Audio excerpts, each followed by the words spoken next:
እግዚአብሔር ክብሩን ይውሰድ። ዛሬም እንግዲህ እድሉን ሰጥቶኝ ፊታችሁ ሆኜ የእግዚአብሔርን ቃል እንዳካፍል የረዳኝን እግዚአብሔር አመሰግናለሁ። ክብሩን ጌታ ኢየሱስ ይውሰድ። ዛሬ አብረን እንድናይ የፈለግኩት የመዝሙረ ዳዊት ምዕራፍ 51 ላይ ያለውን ክፍል ነው።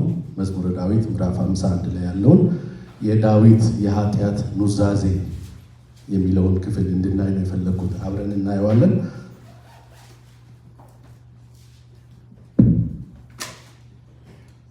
ክፍሉን ካነበብን በኋላ እንጸልያለን።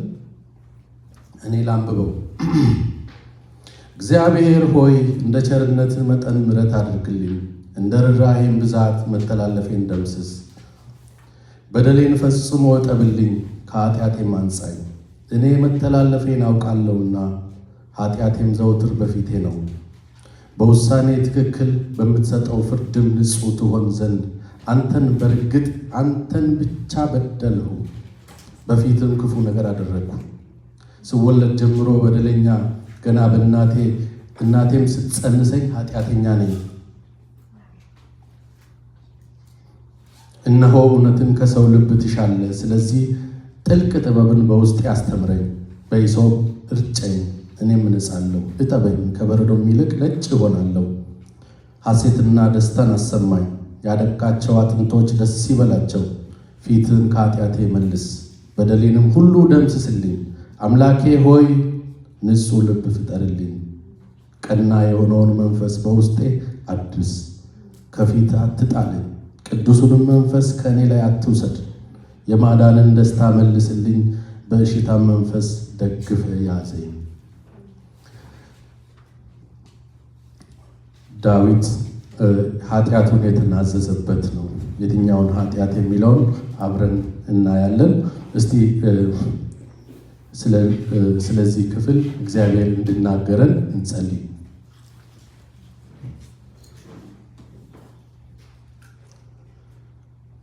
ቅዱስና የተፈራህ የዘላለም አምላክ እግዚአብሔር ሆይ እነሆ ይህን ጊዜ ፈቅደህ ለእኛ ሰጥተህ እግዚአብሔር ሆይ በፊትህ መጥተናል። በፊትህ ቃልን ልንሰማ እግዚአብሔር ሆይ ቀርበናል። በጌታ በኢየሱስ ክርስቶስ ስም እግዚአብሔር ሆይ ለእያንዳንዳችን እንዲገባን እንድታስተምረን ጌታ ሆይ በኢየሱስ ክርስቶስ ስም መንፈስን እንዲያስረዳን እግዚአብሔር ሆይ አንተን ብለን መጥተናል። እግዚአብሔር ሆይ ባዶአችንን እንዳንመለስ በኢየሱስ ስም አንተ እርዳን። ጌታ ሆይ በኢየሱስ ክርስቶስ ስም በልብ መታደስ እንድንችል በኢየሱስ ስም አንተ አግዘን። እግዚአብሔር ሆይ ኃጢአታችንን ተናዘን ተፈውሰን መውጣት እንድንችል እግዚአብሔር ሆይ አንተን ብለን የመጣ ነው። ዛሬ እዚህ የተገኘ ነው ጌታ ሆይ አንድ ነገር ፈልገን ነው። አንተም ደግሞ ያንን ስለምታውቅ ትሰጠናለህ፣ ታደርግልናለህ። ስለምትረዳን እናመሰግንሃለን። ቀሪውን ሰዓትና ጊዜ በእጅህ ተረከብ፣ አትለየን በኢየሱስ ስም። ይህ የዳዊት ምዕራፍ 51 የዳዊትን ኑዛዜ ይነግራል። የኃጢአት ኑዛዜ ይነግራል። የትኛውን ኃጢአት ነው ዳዊት እዚህ ጋር የተናዘዘው የሚለውን ስናይ ዳዊት የሚናዘዘው በሳሙኤል ሁለተኛ ሳሙኤል ምዕራፍ 11 ላይ ጀምሮ ባለው ክፍል ላይ እዛ ላይ የፈጸመውን ኃጢአት ይናዘዛል። እነዚህን ኃጢአቶች ዳዊት ይህን ኃጢአት የሚናዘዘው ሁለተኛ ሳሙኤል ምዕራፍ 11 ላይ ነው ያለው። እንደምታውቁት ዳዊትና የበርሳቤ ታሪክ ነው።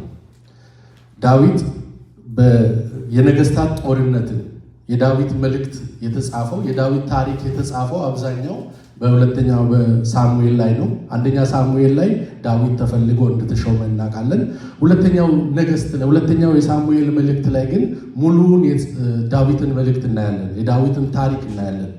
ሁለተኛው ሳሙኤል ሲጀምር ዳዊት የሳኦልን ሞት ይሰማል። ከሳኦል ጋር የነበረውን ታሪክ ስለምታውቁት ከሱ መጀመር የፈለግኩት የሳኦልን ሞት ከሰማ በኋላ ከታገለና የዳዊትን ሞት ከሰማ በኋላ ምዕራፍ 1 ላይ ልክ የዳዊት የሳኦልን ሞት ይሰማል። የሳኦልን ሞት ከሰማ በኋላ ዳዊትን ምን ያደርጉታል? በምዕራፍ 2 ላይ በይሁዳ ያነግሱታል፣ ነገሰ። ከዛ በኋላ ምን ይሆናል? የዳዊት ልጆች የሳኦል ልጆች ነበሩ። እነዛ የሳኦል ልጆች ንግስናውን ለዳዊት አልሰጡትም። በእስራኤል ነግሰው ነበረ። እነሱ በእስራኤል ነግሰው እሱ በይሁዳ ብቻ ነው። ዳዊት ከይሁዳ ስለነበረ አይሁድ ብቻ ላይ ነው፣ ይሁዳ ላይ ብቻ ነው የነገሰው፣ ኢየሩሳሌም ላይ። ስለዚህ ያንን ካደረገ በኋላ ምዕራፍ 3 ላይ ስንመጣ ደግሞ ምን ይላል? በጣም ደስ የሚለኝ የምዕራፍ 3 ላይ ያለው የዳዊት ቤት እየበረታ ሲሄድ የሳኦል ቤት ግን እየደከመ መጣ። ለምን? እግዚአብሔር ከዳዊት ጋር ነበረ። ዳዊት ሳኦል በዙፋኑ ላይ እያለ የተቀባ ነው። በሳሙኤል እጅ ዳዊት የተቀባው ሳኦል በዙፋኑ ላይ እንዳለ ነው። እግዚአብሔር ዳዊትን መረጠው። እንዴት መረጠው? ከልጆቹ መሃል ጠፍቶ ከበግረኝነት የተገኘ ነው። እግዚአብሔር አየው፣ መረጠው። ስለዚህ አመጣውና ሳይነግስ ተንከራተተ። ግን እግዚአብሔር እድሉን ሰጠው። እየበረታ መጣ። የሳኦል ልጆች ሞቱ። እነሱ ሲሞቱ ዳዊት ደግሞ በእስራኤል ላይ እንደገና ሙሉን ስልጣኑን ያዘ፣ ነገሰ። ብዙ ጦርነቶች አደረገ። ዳዊት ጦረኛ ነው እንደምናውቀው። ዳዊት ብዙ ጦሮችን አደረገ። ያንን ሁላ ከጨረሰ በኋላ ምዕራፍ 10 ላይ አሞናውያንን እግዚአብሔር እስራኤልን ወደዛ ምድር በሚወስዳቸው ጊዜ የተለያዩ ስፔሻሊ የአብርሃም ልጆች ኬጣውያን፣ አሞናውያን ከሚባሉት ጋር ኃይለኛ ውጊያ ያደርጉ ነበር ወደ ርስታቸው ወደ ቃል ኪዳን ምድራቸው እስኪገቡ ድረስ። ምዕራፍ 10 ላይ ዳዊት ያንን አሞናውያን ጋር ጦርነት ካደረጉ በኋላ እሱ ጦርነቱን ሳይሄድ ይቀርና ሌሎቹ እየተዋጉ በቤተ መንግስት ቆየና ምን ያያል? የነገስታት ለጦርነት በሚወጡበት በጸደይ ወቅት ዳዊት ኢዮአብን ከንጉሥ ሰዎችና ከመላው የእስራኤል ሰራዊት ጋር አዘመተ። እርሱም አሞናውያን አጠፋ። ረባት የተባለችው ከተማ ከበቡ። ዳዊት ግን አንድ ቀን ማታ ዳዊት ከአልጋው ተነስቶ በቤተ መንግስቱ ሰገነት ወዲያና ወዲህ ይመላለስ ነበር። ሲመላለስም ገላዋን የምትታጠቧን ቤርሳቤን አያት። ቤርሳቤን አያትና ማናት? መልእክተኞችን ላከ። ማናት? ንጉሥ አይከሰስም፣ ሰማይ አይታረስም፣ ንጉሥ ነው። ስለዚህ ማናት? ጠርቶ አስመጣ። ከእሷ ጋርም ተኛ ይላል። ኃጢአት ውስጥ ገባ። ኃጢአት ውስጥ ከወደቀ በኋላ ከገባ በኋላ ማንነቷን ሰምቷል። የኦሪዮ ሚስት እንደሆነች ያውቃል፣ ሰምቷል። ሰምቶ ግን ፈጸመው፣ አደረገው። ከዛ በኋላ ምንድነው ያደረገው? ዳዊት ኦሪዮንን ማስመጣት ፈለገ። ከጦር ሜዳ ወደ ኢዮአብ ሰው ላከና ኦሪዮንን ላክልኝ አለው። ኦሪዮንም መጣ። ወደ ቤትህ ሂድ፣ እረፍ፣ እግርን ታጠብ አለው። ኦሪዮን ግን ሊያደርግ አልፈለገም። አላደርግም አለ። ለምን? ወገኖቼ ጦርነት ላይ እያሉ እኔ ወደ ቤቴ አልገባም፣ አልደሰትም። አልኮልም ሰጠው፣ አልተሸነፈም። ስለዚህ ምን አደረገ? የሞት ደብዳቤ ጽፎ በራሱ ላይ ላከለ። እዚህ ጋር አንድ ነገር እንድታስታውሱ የምፈልገው የዳዊትን ኃጢአት እያገዘብኩ አይደለም፣ ታሪኩን እንድንይዝ ፈልጌ ነው። የዳዊትን ኃጢአት ለማክሰፍ አይደለም። ግን ለኦሪዮን ምን ተጻፈለት? የሞት ደብዳቤ ፊት ለፊት ላይ አሰልፈው፣ ከባድ በሆነው ቦታ ላይ አሰልፉና እናንተ ወደ ኋላ ሽሹ እንዲሞት። ከዛም ትእዛዙን ተቀበለ፣ ኢዮአብን አስፈጸመ። እሱ ሞተ። ሞቱን ሰማ፣ መጥቶ ነገሩት። ባለቤቱም ቤርሳቤም ሰማች። ከሰማች በኋላ ከሁለተኛ ከሶስት ቀን በኋላ ወደ ቤት አመጣት። ሚስቱ ሆነች። ሚስቱ ከሆነች በኋላም ልጅ ተወለደ። ያ እስከሚደረግ ድረስ እግዚአብሔር ግን ዝም አለ። ለዳዊት እግዚአብሔር ዝም አለ። በመጨረሻ ላይ ናታንን ላከው። ነቢይ ናታን ወደ ዳዊት መጣ። ነቢይ ናታን ወደ ዳዊት መጥቶ የተናገረበት መንገድ በጣም ያስገርመኛል። ሁለት ሰዎች ነበሩ አለ። አንዱ ንጉሥ ነው፣ አንዱ ደግሞ ተራ ሰው ምንም የሌለው። ንጉሱ ሁሉም ነገር አለው። ያኛው ሰው ግን አንድ በግ ነበረችው፣ እንደ ልጁ የሚያያት በግ ነበረችው። ንጉሱ ግን ሁሉ በሁሉ ነው፣ ያሉት ቁጥር በጣም ብዙ የሆነ ነገር ያለው ነው። ነገር ግን ንጉሱ እንግዳ ይመጣበታል። ንጉሱ እንግዳ በሚመጣበት ጊዜ የራሱን ማረድ ስላልፈለገ የዛን የድሃውን አንዷን በግ ወሰደ፣ አረደም፣ እንግዳውንም አስተናገደ ይላል። ምዕራፍ 12 ላይ ነው።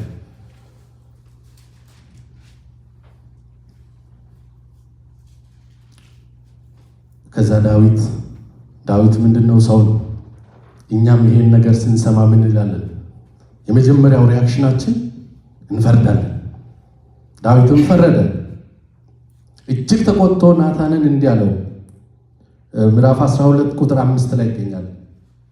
ዳዊትም በዚያ ሰው ላይ እጅግ ተቆጥቶ ናታንን እንዲህ አለው፣ ሕያው እግዚአብሔርን ይህ ያደረገው ሰው ሞት ይገባዋል።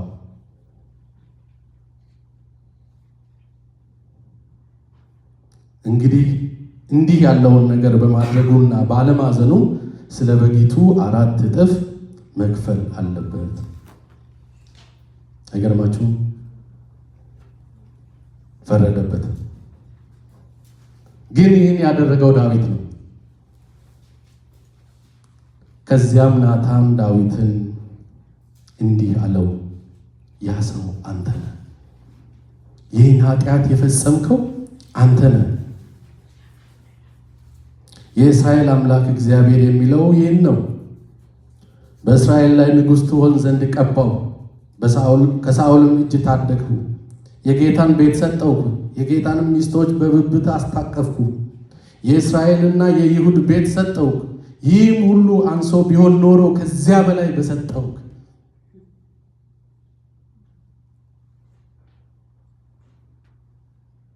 ከዛ በኋላ የኃጢአት ኮንሲኩዌንስ ነበረው።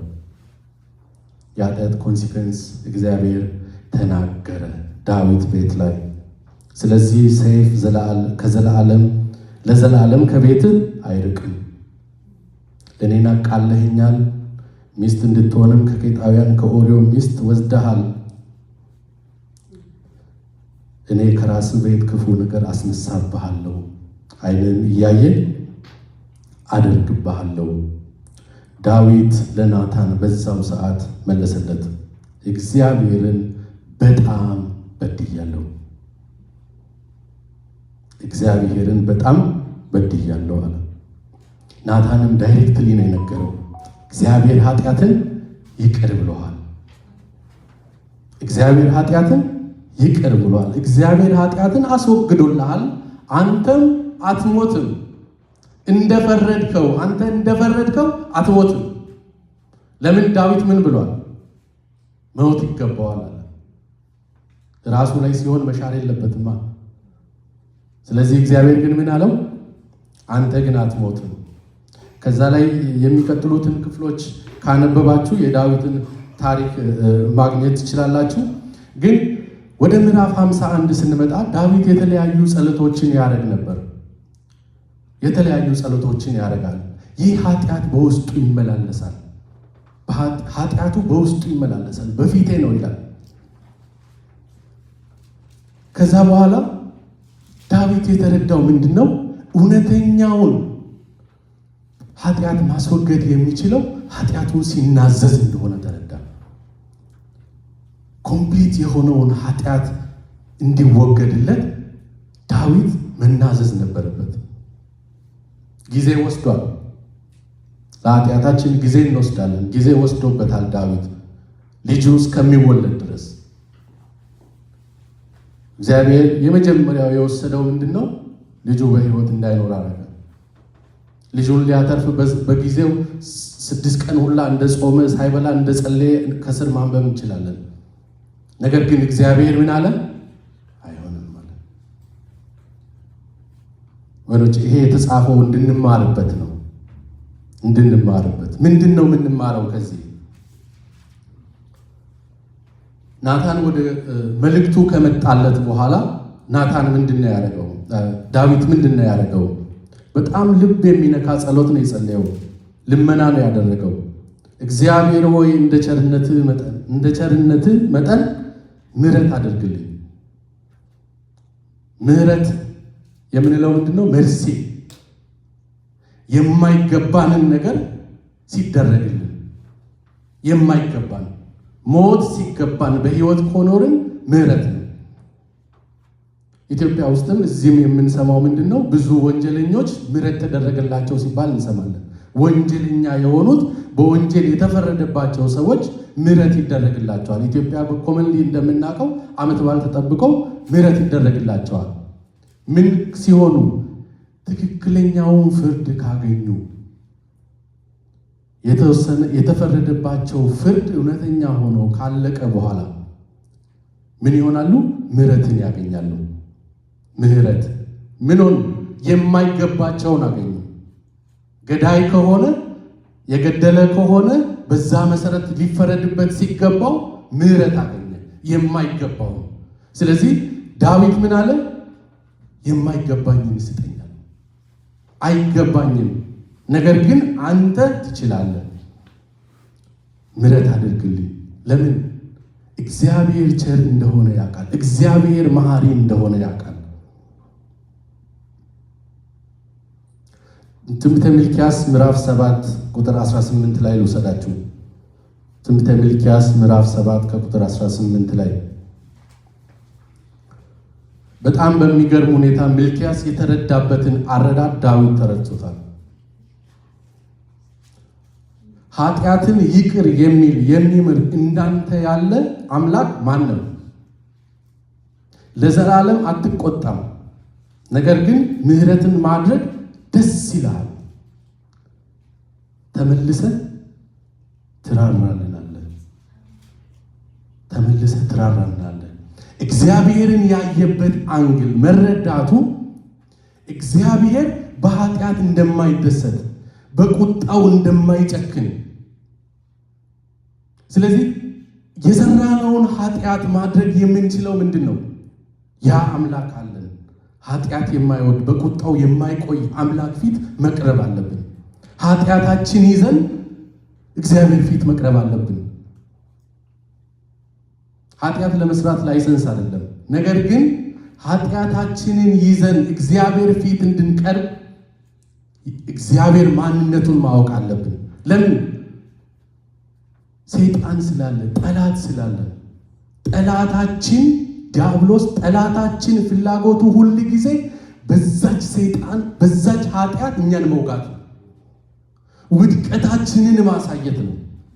እንድንነሳ አይፈልግም ጠላት። እኛ ግን ማድረግ ያለብን ምንድን ነው? ለዘላለም ምሕረት ያደረገልን እግዚአብሔር ጋር መቅረብ ነው። የምሕረት አምላክ ነው፣ በደልን የማይቆጠር አምላክ። ዳዊት ልብ በሚነካ ሁኔታ ጥልቅ የሆነ የግል ንስሐ ይገባል። ጥልቅ የሆነ ዳዊት የኃጢአቱን ክብደት በደንብ ተረድቶታል። ምክንያቱም ዳዊት የእግዚአብሔር ሰው ነው። ስለዚህ ተረድቶታል። ወረድ ብለን ስናይ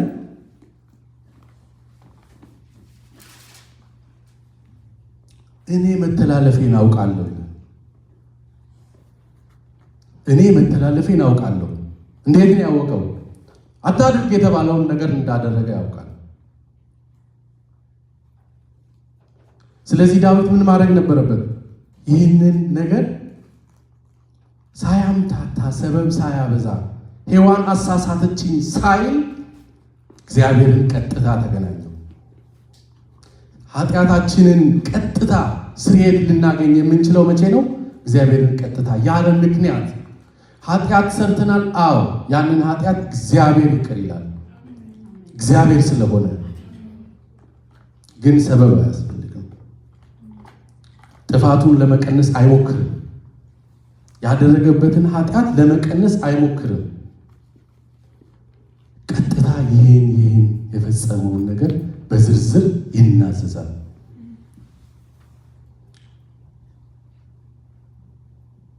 በጣም የሚገርመው አንተን በደልኩ ይላል። አንተን ብቻ በደልኩ ይላል። እንዴት ነው እግዚአብሔርን ብቻ የበደለው? ኦሪዮንን አላስገደለም እንዴ? በርሳቤን ያለ ፍላጎቱ አላስገባትም እንዴ? እነሱን አልበደላቸውም? የእስራኤልን ሕዝብ አልበደለም? ነገር ግን ዳዊት ለፍርድ የሚቆመው በእግዚአብሔር ፊት ብቻ ነው። ስለዚህ ዳዊት የተረዳው ምንድን ነው? አንተ ብቻ ፊት ነው የምቆመው። ያን ጊዜ በደሌ ኃጢአቴ ሪከርድ የተደረገው ሊወቅሰኝ የሚችለው አንተ ፊት ላይ ነው። ስለዚህ አንተን ብቻ በደልኩ አለ። ማሬ፣ ምሕረት አድርግልኝ፣ አይገባኝም አለ። አንተ ግን የምሕረት አምላክ ነህ፣ ማረኝ። ምሕረትን ሲያገኝ ዳዊት ወደ ምሕረትን በሚያገኝበት ጊዜ ወደ ነበረው ለመመለስ ነው። ከእግዚአብሔር ጋር ወደ ነበረው ኮሚኒኬሽናቸው፣ ወደ እግዚአብሔር ወደ ነበረው ግንኙነታቸው ለመመለስ ነው። ኃጢአት ከእግዚአብሔር ጋር ይለየናል።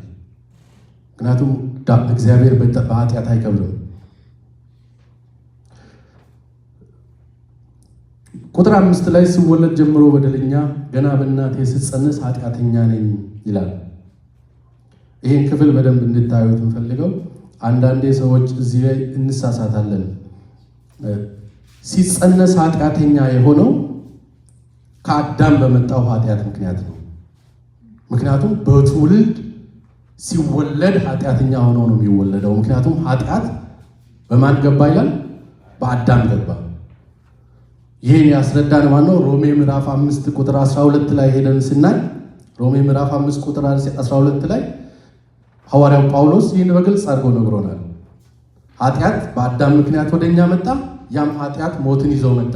ነገር ግን ሕይወት በክርስቶስ ተሰጠን። ዓመተ ዓለም ላይ ያሉ ሰዎች በኃጢአት ተወለዱ፣ እኛ ግን በምህረት ተወለድን። በክርስቶስ ኢየሱስ ምህረት ተወለድን።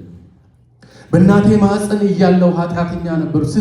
ስትጸነስ ሲል ሕይወቱ ከጀመረበት ሕይወቱ መኖር ካለበት ጊዜ ጀምሮ ኃጢአተኛ ነው። ኃጢአት ውስጥ የወደቀው እንጂ የእናቱ ወይም የአባቱ ችግር ለመግለጽ አይደለም። ሲወለድ በአዳም የገባው ኃጢአት ውስጡ እንደነበረ ሊናገር ነው። ስለዚህ እኔ መናገር የፈለግኩት ዋናው የመልእክቴ ርዕስ አድርጌ የወሰድኩት ምንድን ነው? ንጹሕ ልብን ፍጠርልኝ። ንጹሕ ልብን ፍጠርልኝ። ወገኖች ዛሬ አዲስ ልብ ተፈጥሮልን እንሄዳለን። ንጹሕ ልብ ፍጠርልኝ። በኃጢአት ወድቀናል። አዎ፣ እግዚአብሔር ዳዊትን ምን አለው? የልቤ ሰው እንደ ልቤ። ለምን? እግዚአብሔር ሆይ አምላኬ ሆይ ንጹሕ ልብን ፍጠርልኝ። ዘፍጥረት 1 ላይ ጌታ ኢየሱስ እግዚአብሔር በመጀመሪያ ሰማይና ምድርን ፈጠረ ይላል። ከምንድን ነው የፈጠረው? በቃሉ ከሌለ ነገር ነው የፈጠረው። ከሌለ ነገር ይህን የቆሸሸውን ልቡን አስወግዶ እግዚአብሔር ለዳዊት የሰጠው ምንድን ነው? አዲስን ልብ፣ አዲስ ልብ፣ የተለወጠ ልብ እግዚአብሔር ይሰጣል። ወገኖች እግዚአብሔር ምን ይስጠን? አዲስ ልብ ይስጠን። በኃጢአት የወደቀውን ሰይጣን ክፉ ጠላታችን የሚወጋውን ሳይሆን አዲስን ልብ። ትንቢተ ሕዝቅኤል ምዕራፍ 36 ከቁጥር 26 ላይ ሄደን ስንመለከት ምን ይላል? አዲስ ልብ እሰጣችኋለሁ፣ አዲስ መንፈስም በውስጣችሁ አሳድራለሁ፣ የድንጋይ ልባችሁን ከእናንተ አስወግዳለሁ፣ የሥጋንም ልብ እሰጣችኋለሁ። የሰው ልጅ በተፈጥሮ እስራኤላውያን ልባቸው ደንዳና እንደነበረ ከመጽሐፍ ቅዱስ እናያለን። ድንጋይ፣ አንዳንዴ ደግሞ መጽሐፍ ቅዱስ ምን ይላል? ልባቸውን አደነደነ ይላል። ነገር ግን ለእኛ ምንድነው? በሕዝቅኤል ምንድን ነው የሚለው? የሥጋን ልብ እሰጣቸዋለሁ። ይሄ የሥጋ ልብ የሚለውን መጽሐፍ ቅዱስ ላይ በደንብ ስናይ እንደ ድንጋይ ያልጠነከረውን ለስለስ ያለውን ሊሰበር የሚችለውን ሊወድቅ የሚችለውን ልብ ማለት ነው።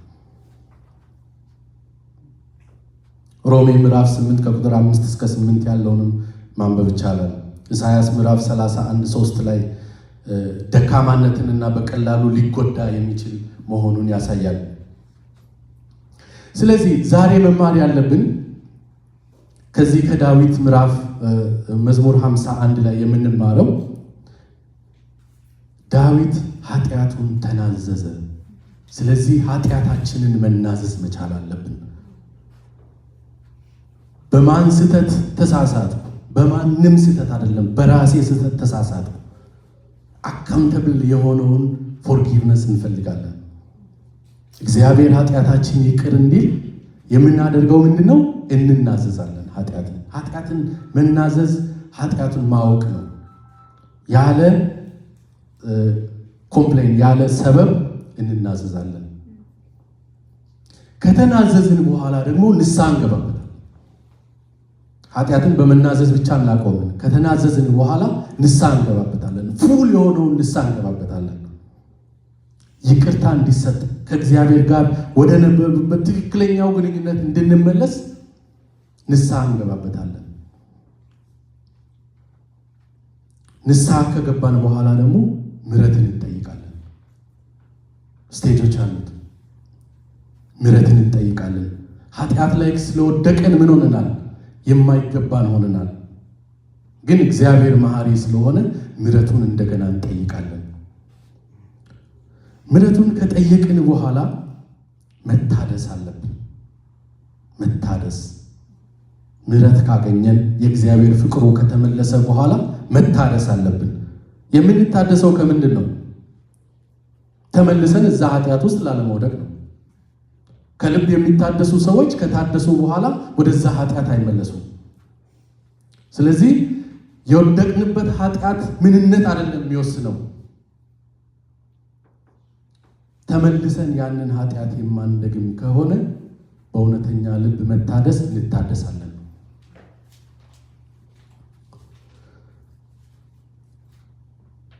በሂሶጵ ይጠበኝ፣ በሂሶጵ እርጨኝ፣ እኔም እነጻለሁ፣ እጠበኝ፣ ከበረዶም ይልቅ ነጭ እሆናለሁ።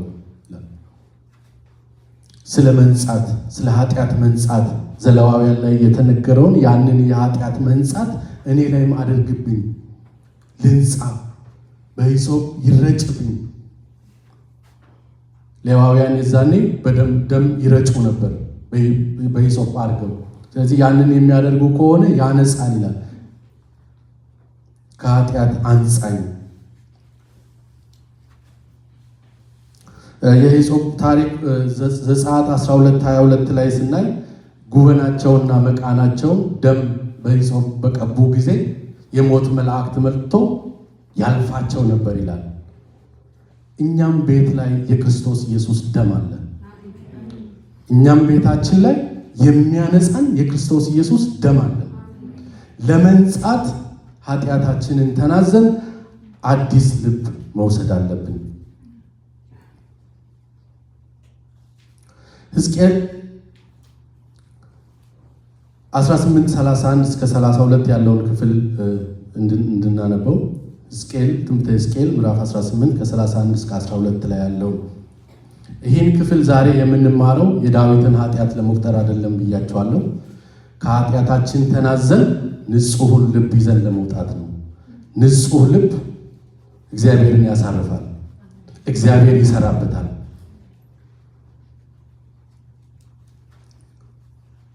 በእኔ ላይ የፈጸማችሁትን በደል ሁሉ ወደኋላ ጣሉት። አሜን። ጌታ እግዚአብሔር እኮ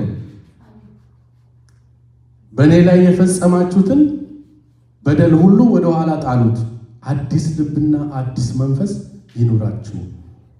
የእስራኤል ቤት ሆይ ስለምን ትሞታላችሁ? ማንም እንዲሞት አልሻምና ይላል ጌታ እግዚአብሔር። ወደ እርሱ ተመለሱና በሕይወት ኑሩ። ደስ አይልም? ወደ እርሱ ተመለሱና በሕይወት ኑሩ። በሕይወት መኖር የምንችለው ጌታ ኢየሱስ ጋር ስንመለስ ነው። እግዚአብሔር ጋር ስንመለስ ነው። ከኃጢአታችን ስንመለስ ነው። እግዚአብሔር ኃጢአትን አይወድም፣ ኃጢአተኛን ግን አይጠላም። ኃጢአትን አይወድም። ኃጢአትን ስለማይወድ ነው መስዋዕት ሊያጠፋው ያንን ኃጢአት ሊያስቀር ስላልቻለ አንድያ ልጁን አሳልፎ የሰጠው። የማይሰጠውን ነገር የሰጠን እኛን ስለሚወደን ነው፣ ኃጢአታችንን ስለሚጠላ።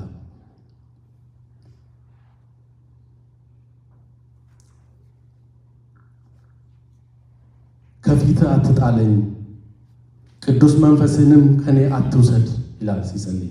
ከፊት አትጣለኝ፣ ቅዱሱን መንፈስ ከኔ አትውሰደው። ሁለት ነገር እዚህ ጋር እንመልከት። ከፊት አትጣለኝ አለ። ሳውል በንግስናው በዙፋኑ ላይ እያለ ከእግዚአብሔር ፊት ተጥሎ አይቶታል። ሳውል ከእግዚአብሔር መንፈስ ተለይቶ የሆነውን አይቶታል። ወደ ሞት መንፈስ ሲወስድ እንደነበረው አይቶታል። ስለዚህ ከፊት አትጣለኝ አለው። ከፊት አትጣለኝ፣ ቅዱሱንም መንፈስ ከኔ ላይ አትውሰድብኝ። በዛን ጊዜ በእነሱ ዘመን ላይ በብሉይ ኪዳን ላይ መንፈስ ቅዱስ መጥቶ በእነሱ ውስጥ አላደረም። ስለዚህ ይመጣል፣ በመንፈስ ይሞላሉ፣ ይናገራሉ፣ በመንፈስ ይሞላሉ፣ ይመጣል መንፈስ ቅዱስ እንጂ ከነሱ ጋር አይኖርም ነበር። መንፈስ ቅዱስ መጥቶ በእኛ ላይ እንዲያደር ምንድን ነው የሆነው? ጌታችን ኢየሱስ ክርስቶስ በመስቀል ላይ ተሰቅሎ መሞት ነበረበት። ዘን ምንድን ነው የሆነው? መንፈስ ቅዱስ መጥቶ በእኛ ላይ አደረ። ዛሬ እኛ ከዳዊት እንለያለን። መንፈስ ቅዱስ ኃጢአትን ስለሰራን ከውስጣችን አይወጣም። ምክንያቱም በጌታ በኢየሱስ ክርስቶስ ደም ነው ውስጣችን የገባው። እኛ ውስጥ ገብቶ እንዲያደር ያደረገው የክርስቶስ ኢየሱስ መስቀል ላይ መሞት ነው። ክራይቴሪያ ነበረው። ለዳዊት ለልቤ ሰው ለተባለው አልተሰጠውም። ለእኛ ግን ተሰጥቶናል በምህረቱ ዘመን። እኛ ግን ምን ሆኖልናል? መንፈስ ቅዱስ በውስጣችን አለ። ኃጢአት ስለሰራን የሚወድቅ ወጥቶ የሚሄድ አይደለም። ከኃጢአታችን እንድንመለስ ጌታ ኢየሱስ ክርስቶስ እዚህ እያለ ሲናገር የነበረውን እንድናስታውስ የሚያደርገን የእግዚአብሔር መንፈስ በውስጣችን አለ። ካልደፈን ነው በስተቀር የሚሰራ የእግዚአብሔር መንፈስ በውስጣችን አለ። የሚሰራ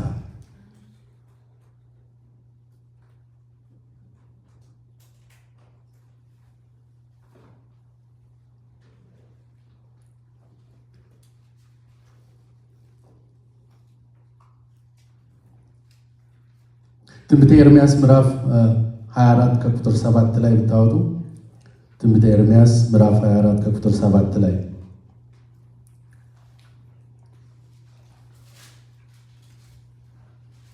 እኔ እግዚአብሔር እንደሆኑ የሚያውቅ ልብ እሰጣቸዋለሁ፣ በፍጹም ልባችሁ ወደ እኔ ስለሚመለሱ እነርሱ ሕዝቤ ይሆኑልኛል፣ እኔም አምላክ እሆናቸዋለሁ። ምን ስንሆን? እኔ እግዚአብሔር እንደሆንኩ የሚያውቅ። ምን አይነት እግዚአብሔር ነው? ለእያንዳንዳችን በተገለጠ መጠን መግለጽ እንችላለን። ምን አይነት እግዚአብሔር ነው ስል በሕይወቴ ያለውን እግዚአብሔር፣ ሕይወት የሆነውን እግዚአብሔር። ዳዊት የሚናገረው እግዚአብሔር የሊትሬቸር እግዚአብሔር አይደለም፣ ሕይወት የሆነውን እግዚአብሔር ነው። የማይገባውን ምሕረት የሰጠውን እግዚአብሔር ነው። ስለዚህ ያንን እግዚአብሔር እንደ አምላክነቱ የምንረዳው ከሆነ እሱም አምላካችን ይሆናል፣ እኔም አምላካችሁ እሆናለሁ።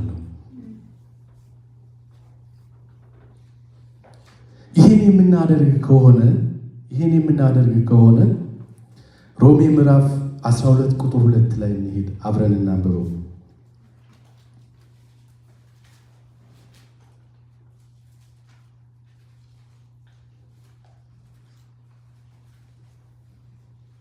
ምዕራፍ 12 ከቁጥር 2 አንድ ጀምሮ እናነባለን።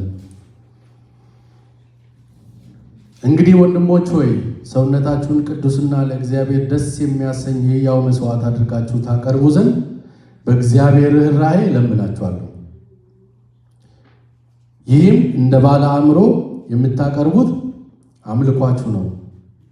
መልካም ደስ የሚያሰኝና ፍጹም የሆነውን ለእግዚአብሔር የእግዚአብሔርን ፍቃድ ምን እንደሆነ ፈትናችሁ ታውቁ ዘንድ በአእምሮ መታደስ ተለወጡ እንጂ ይህን ዓለም አትምሰሉ።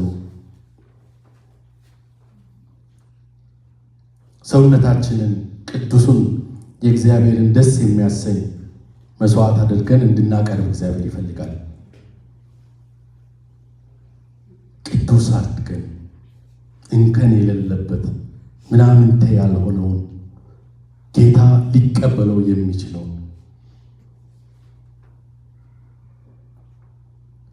እግዚአብሔር በእርግጥ ምን ማድረግና መቼ ማድረግ እንዳለበት እንዴት ማድረግ እንዳለበት ያውቃል። ስለዚህ የኛ ነገር ወደ እግዚአብሔር መቅረብ ነው። ወደ እግዚአብሔር ቀርበን የምንፈልገውን ነገር መጠየቅ ነው። ያ እንዲሆንልን ደግሞ ምን ማድረግ አለብን? ወደ እግዚአብሔር መቅረብ አለብን። ወደ ሰዎች አይደለም። ወደ እኔ ቀረቡ ነው፣ ወደ እኔ ተመለሱ ነው የሚለው። ወደ እግዚአብሔር መመለስ አለብን ወገኖቼ። እግዚአብሔር ያሻግረናል፣ ኃጢአታችን ይደመስሳል፣ ያጥባል፣ ያነጻናል። ስለዚህ ወደ እግዚአብሔር መመለስ ይሆንልን። ስንመለስ ባዶአችንን አንመለስም። ንጹሕ ልብን ይዘን ነው የምንመለሰው። እግዚአብሔር ንጹሕ ልብን ለኛ ከፈጠረ የምናደርጋቸው ነገሮች በሙሉ ስኬታማ እንሆናለን። ይህን ንጹሕ ልብ በአእምሯችሁ መታደስ ተለወጡ እንጂ ይህን ዓለም አትምሰሉ ሲል ከአምናው ጋር አስተሳሰባችን ዘንድሮ ተመሳሳይ ከሆነ፣ ንግግራችን ተመሳሳይ ከሆነ፣ ሕይወታችን ተመሳሳይ ከሆነ አልተለወጥንም። መለወጥ አለብን። መለወጥ ብሬክስሩ ልናገኝ የምንችለው ከየት ስንጀምር ነው? በአእምሮ መታደስ ስንታደስ ነው። ከአእምሮ ጋር ነው። ይህ መለወጥ ያለው አእምሯችን ላይ ነው እንጂ በኑሯችን አይደለም፣ በባንክ አካውንታችን አይደለም፣ አእምሯችን ላይ። ምክንያቱም ክፉ የሚፈልገው አእምሯችን ነው። እንዳንመለስ የሚይዘው አእምሯችንን ነው። በነገራችን ላይ አይደለም፣ አእምሯችን ላይ። ስለዚህ ጸሎታችን ከአምናው ጋር ተመሳሳይ መሆን የለበትም። የምናደርጋቸው ነገሮች ከአምናው ጋር ተመሳሳይ መሆን የለባቸውም። ተለወጡ ብሏል። ቀኑ ተለውጧል። ስለዚህ ምን ማድረግ አለብን? እኛም መለወጥ አለብን። መለወጥ መቻል አለብን። በአእምሯችን መለወጥ፣ መታደስ፣ መለወጥ።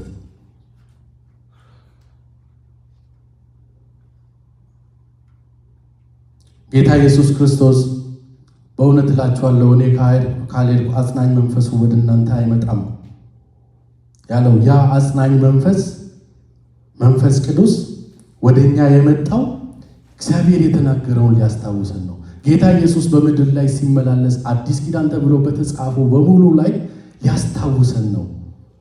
ምን አይነት አምላክ ነው የነበረን? ሰሞኑን ከአንድ ስብከት የሰማሁት ጌታ ኢየሱስ ክርስቶስ 40 ቀንና 40 ሌሊት ከተራበ በኋላ ከጾመ በኋላ ተራበ ይላል። ተሻግረን ደግሞ ስናይ 2 ዓሣና 5 እንጀራ 5000 ሰው መገበ ይላል። ይቻላል። የዛሬ መራቡ የነገውን 5000 ሰው በ5 እንጀራና በ2 ዓሣ መመገቡን አልከለከለም።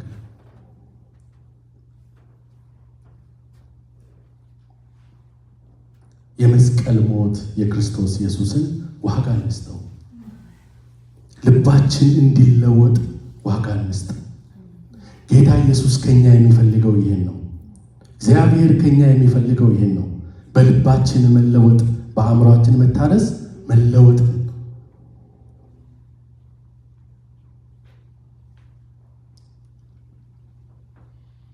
ሁለተኛ ቆሮንቶስ ምዕራፍ 12:9 ላይ ሁለተኛ ቆሮንቶስ ምዕራፍ 12 ከቁጥር 9 ላይ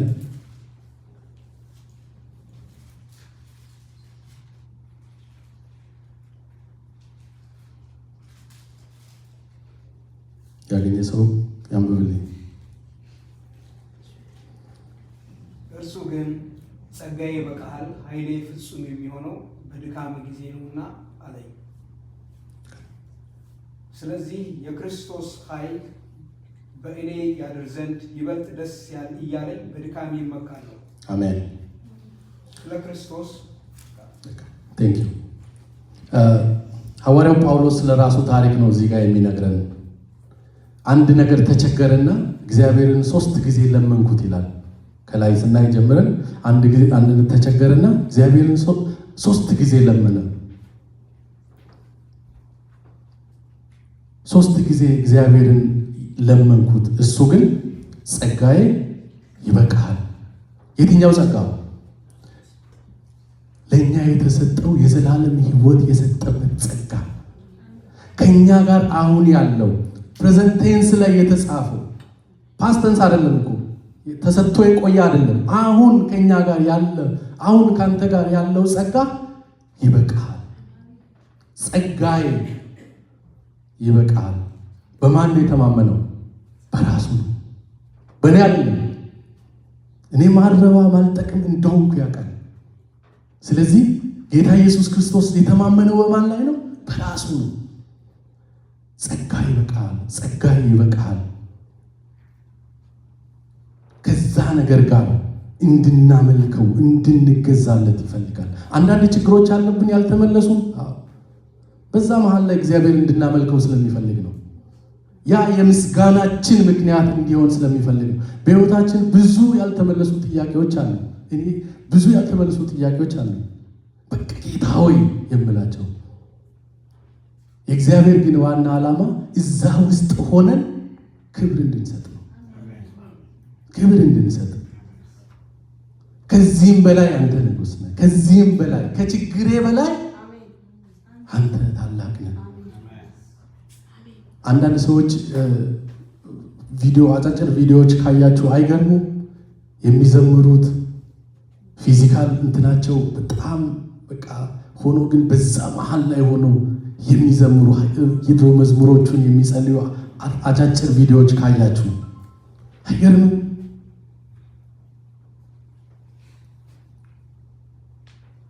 ክራንች ይዞ ሊሆን ይችላል። የተለያየ ሰውነታቸው ክፍል ላይ ችግር እያለ እነሱ ግን ከልብ ይዘምራሉ።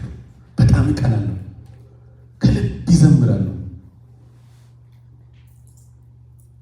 እኔና እናንተስ ወገኖቼ እግዚአብሔር ሁሉን ነገር ሰጥቶናል። ከኛ የሚፈልገው እግዚአብሔር ምንድን ነው? እንድናመልከው። አንድ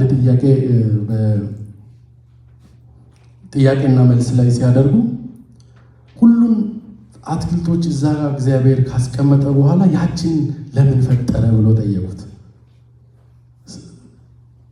ለምን ፈጠረ? ባይፈጥርስ? በአእምሯችን እንግዲህ ያመጣ ነው ማለት ነው።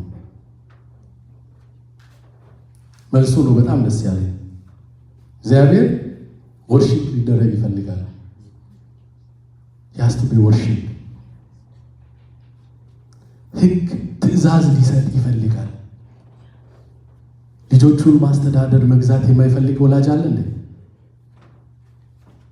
ልጆቻችንን እኛ እንደምንፈልገው እንዲገዙልን እንዲሆኑልን እንፈልጋለን። እግዚአብሔር ደግሞ ፈጣሪያችን ነው።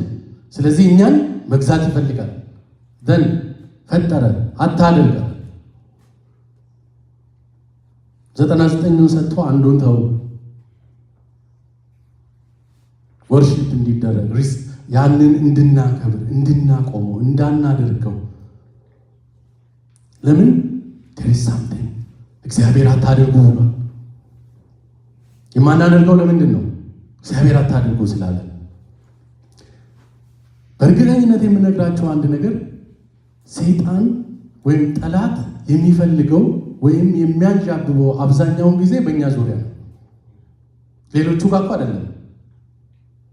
ከጌታ ጋር ሪሌሽናችንን ባጠነከርን ቁጥር ፈተና ይበዛብናል። ለምን? ይጥለን ስለሚፈልግ። እኛ ጋር ነዋ፣ ወደ ጌታ ነዋ የቀረብ ነው፣ ወደ ፕሬዘንሱ ነዋ የቀረብ ነው።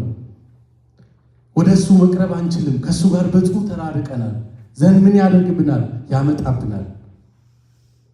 ከእግዚአብሔር በረድ እንድንል፣ ጸሎታችንን እንድንቀንስ፣ ወደ ጌታ ቤት መቅረባችንን እንድንቀንስ የሚያደርግ ነገር ጠላት ይዞልን ይመጣል።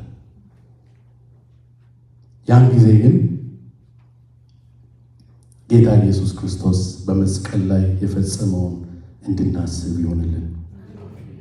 እግዚአብሔር ጌታ ኢየሱስ ክርስቶስን የሚያጽናናውን መንፈስ እኛ ላይ ያስቀመጠው ጌታ ኢየሱስ ክርስቶስን አንድያ ልጁን መስቀል ላይ ቸንክሮት ነው። ኤሎሄ ኤሎሄ ለማ ሰበቅታኒ፣ አባቴ ሆይ ለምን ተውከኝ? በዛን ጊዜ የኛ ኃጢአት በሙሉ ማን ላይ ነበረ? ክርስቶስ ላይ ነበረ። ኃጢአታችን በሙሉ ክርስቶስ ላይ ስለነበረ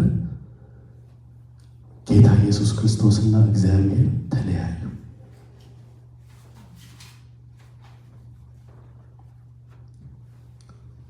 መመለስ ይሆንልን።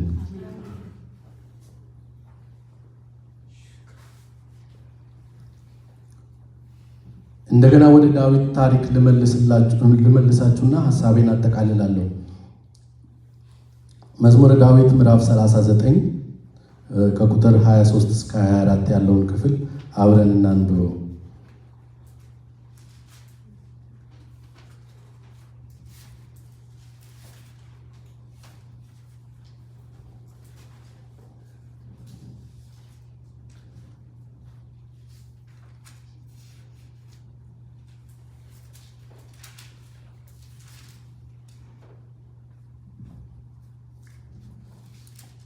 ክፍሉ ምን ይላል?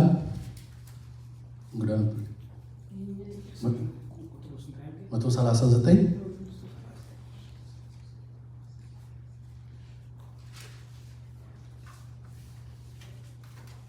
23 እስከ 24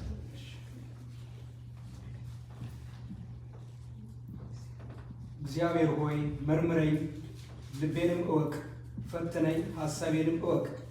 የክፋት መንገድ በውስጤ ቢኖር እይ፣ በዘላለም መንገድ ምራኝ። በዘላለም መንገድ ምራኝ። ዳዊት ኃጢአቱ በሙሉ ከተወገደለት በኋላ አሁንም ምን ይላል? እግዚአብሔር ሆይ መርምረኝ። ትላንት ኃጢአት ሰርተናል። ያ ትላንት ኃጢአት ይቅር ተብሎልናል። ዛሬ ስንመጣ ደግሞ የዛሬ ኃጢአት አለ። ስለዚህ ንጹሕ ልብን ካገኘን በኋላ በእግዚአብሔር ፊት መሆን ከቻልን በኋላ ምን እንላለን? እግዚአብሔር ሆይ መርምረኝ፣ ንጹሕ ልብን ስጠኝ፣ ልቤን እወቅ፣ ፈትነኝ፣ ሐሳቤን እወቅ፣ ክፉ የሆነውን ነገር ከውስጤ አስወግድልኝ ይልና አንደኛ ነገሥት ምዕራፍ 2 ከቁጥር 10 ላይ ዳዊትም እንደ አባቶቹ አንቀላፋ ይላል። የልቤ ሰው ከተባለ በኋላ ዳዊትም እንደ አባቶቹ አብርሃም፣ ይስሐቅ፣ ያዕቆብ አንቀላፋ።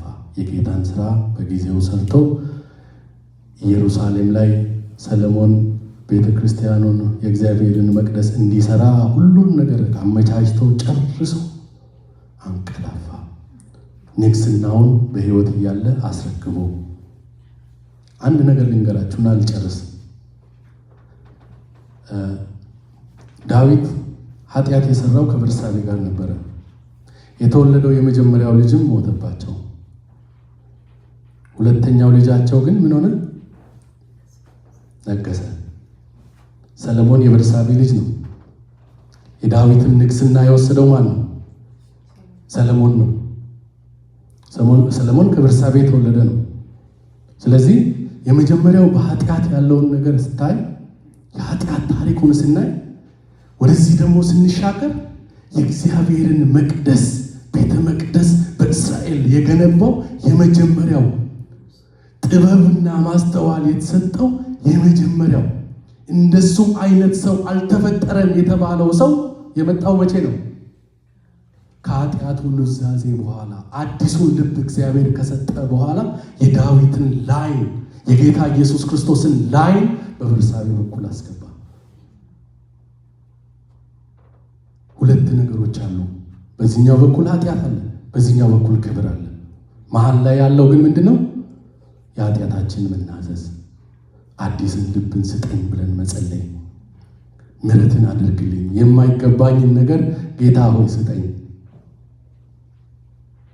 እንድንል እግዚአብሔር ይርዳን። መሳሪያ ቢኖር ሳልወድ የወደድከኝ የሚለውን ብንዘምር ደስ ይለኝ ነበር። ምክንያቱም ጌታ ኢየሱስ የወደደን ሳንወደው ነው። ጌታ ኢየሱስ እግዚአብሔር እኮ ዳዊትን ሲመርጠው የት ነበረ? እረኛ ነበረ እኮ። እዛ በጎችን እየጠበቀ ተረስቷል። ካሉት ልጆች በሙሉ ሳሙኤል ጋር ሲያቀርቡ ሙሉ አልተገኙም። ዋናለ የተረሳ ሆኖ ሲመጣ እሱ ነው ተቀባ። ስለዚህ ሳልወድ የወደድከኝ፣ ሳልመርጥ የመረጥከኝ። እንሞክረው። ተነስተን አብረን እንዘምር።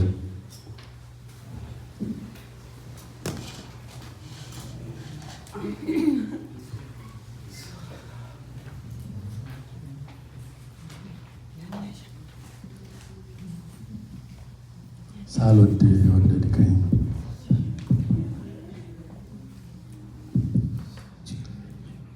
ሳልወድ የወደድከኝ ሳልመርጥ የመረጥከኝ በከበረው ደም ገዝተህ እንዲያው ልጅ ያረከኝ አበሳዬን አራክው ቀንበሬን ሰባበርከው ፍቅር ለኔ ልዩ ነው ስምን ላሞጋግሰው ፍቅር ለኔ ልዩ ነው ስምን ላሞጋግሰው ሳልወድ የወደድከኝ ሳልመርጥ የመረጥከኝ በከበረው ደም ገዝተህ እንዲያው ልጅ ያረከኝ አበሳዬን አራክው ቀንበሬን ሰባበርከው ፍቅር ለኔ ልዩ ነው ስምን ላሞጋግሰው ፍቅር ለኔ ልዩ ነው ስምን ላሞጋግሰው ኃጢአተኛ ሳለሁ ጽድቅ የማይገባኝ በደሌ መሰለው ኢየሱስ የከሰሰኝ ጠላት ከእግሬ ስር ወደቀ በረሃው ሕይወቴ ከደረቁ ምንጭን አፈለቀ ሳልወድ የወደድከኝ ሳልመርጥ የመረጥከኝ በከበረው ደም ገዝተህ እንዲያው ልጅ ያረከኝ አበሳዬን አራክው ቀንበሬን ሰባበርከው ፍቅር ለኔ ልዩ ነው ስምህን ላሞጋግሰው ፍቅር ለኔ ልዩ ነው ስምህን ላሞጋግሰው። ጌታ ይባርካችሁ።